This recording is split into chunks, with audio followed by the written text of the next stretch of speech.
Hello, friends. It is TexAgs Rewind. And Nick, one of the things that I'm super excited about next week and really the week after is instead of finding new ways to break down why the season didn't go well, why we think the season will be well, those kind of things that we've done for 8 months, we'll actually be able to talk about something happening and that has happened. That starts really on Monday for us. Yeah, and we were talking about it back here. Maybe the lack of the bowl game made it feel longer than it really was, but my goodness, it's going to be so refreshing to have a game to talk about, an opponent to break down the next week. How did Connor look? How did Max look? How did Evan look? Whoever it may be.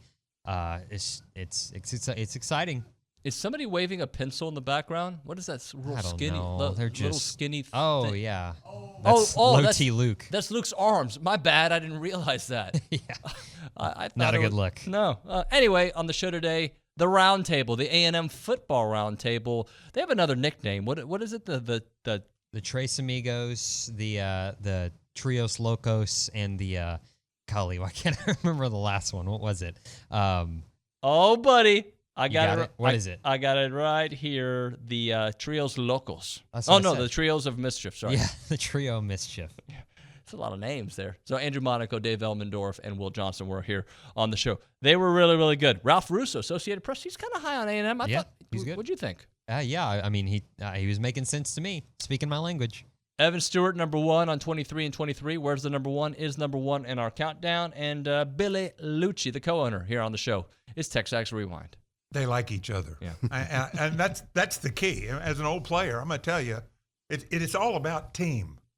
It's not about individuals. And I think last year we got into some of that individual stuff, and I think those problems are gone. And this is truly a team. The old adage, there is no I in team. And there isn't. And I think this team is very close. And it could change. Don't misunderstand. But what I see out there, and I've been to a lot of practices, I've been to every scrimmage. What I see out there, these guys like each other. These guys are ready to play. They want to win. We've got a lot of reasons to be excited about this season. And not that there won't be issues. There will be. But I think this team has the leadership and now the maturity to overcome some issues they might not have overcome last year. And one thing I like that they're saying is when people ask them, are you on some sort of redemption tour after last year? Is this a revenge tour because last year didn't go their way? They say, no, that's not really what we're thinking about. They're kind of a mouth shut, head down, let's go to work operation right now. And with the season looming, that's exactly where you want the head of your team, the mindset of your team right there. They don't talk about redemption and proving everybody wrong after a 5-7 season. They just kind of say, let's keep quiet, let's go to work, we'll prove it by the end of the year. To that, I don't know if you heard my opening segment, but I kind of went on a little riff. Jerry Palm predicting the demise of Bobby Petrino because he and Jimbo can't work together. There's no information about that at all. I don't know where that kind of hot sports take starts, right? We've seen the interviews. We've seen their body language. You guys are close. What does it look like? And I'm not just saying those two, just that entire staff. What does it look like, Andrew? Jimbo lets his coaches coach. That's the one thing. You see Bobby mostly with the quarterbacks. You see Jimbo behind that offense talking to everyone. Look, when you go from camp mode then to week mode where the ones and the twos are going against the scout team of New Mexico because we're going to come into that. I forgot how you phrased that. I should have written it down, but I can't quit you, A&M. Something to that effect. You had it was in the sub headline. Just where are you in regards of Texas A&M? Because I know you have them going to a nice little bowl. Yeah, I think they're going to be pretty good this year. I guess I've heard a lot of my colleagues use this phrase, so this is obviously nothing new. But if you gave me a range of options between Texas A&M wins 10 games and Texas A&M wins 5 games, I am much more toward the 10-game option. I have a hard time seeing another year like last year when just everything doesn't go right? The offense is not competent. They get some injuries. It's just, it didn't look like a team that had great chemistry.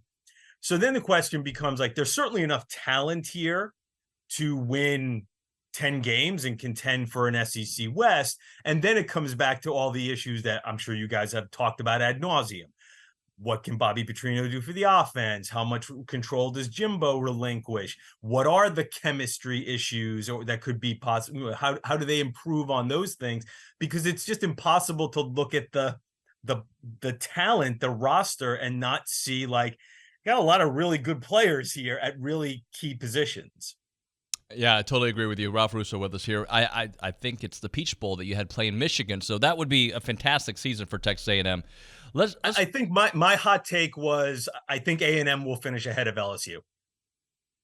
And what are your questions about LSU this year? First of all, like I am not all about Jalen Daniels. I understand like the kid's good. He's a good player. I'm not here to trash him, but I think the level that he has been elevated to after beating Alabama and like with this offseason, I'm a little cautious about that. I think he was still like the 38th ranked passer in the country last year. So, numbers can be deceiving, but I don't think they lie that much. I feel like, this is also still year 2 of the rebuild.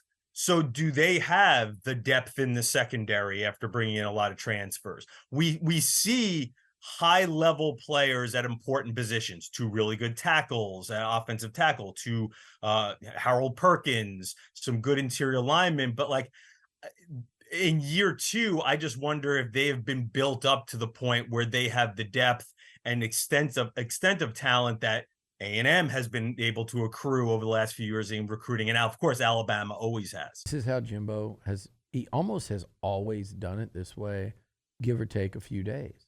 How many QB battles have we seen, whether people think it's 0% of a battle or 100 along the way, like just a straight up coin flip entering camp, or whether they think it's a done deal?